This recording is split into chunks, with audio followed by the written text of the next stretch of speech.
క్రీస్తు యేసు యొక్క మంచి సైనికుని వలె నాతో కూడా శ్రమను అనుభవించమంటున్నాడు. అంటే మరి క్రైస్తవుడు అంటే ఒక సోల్జర్, ఒక సైనికుడు మాదిరిగా ఉండాలి. క్రీస్తు యేసు యొక్క సైనికుల్లాగా ఉండాలి. అంటే డ్రెస్ కోడ్ మాత్రం వేసుకోవడం కాదండి. మరి కొన్ని డినామినేషన్స్లో మనం గమనించినట్లయితే ఈ పేరుని బట్టి మేము క్రీస్తు యేసు యొక్క సైనికులము అని అంటూ ఇటు గమనించిన డ్రెస్ కోడ్ వేస్తూ ఉంటాం. డ్రెస్ కోడ్ కాదు ప్రాముఖ్యమైనది. మరి మనము ఒక సైనికుని వలె ఉండాలి.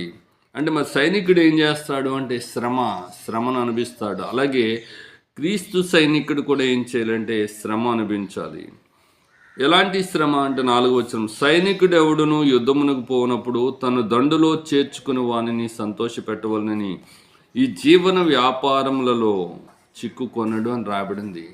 మరి సైనికుడు ఏం చేస్తాడంటే తను ఎవరైతే సైన్యంలో చేర్చుకున్నారో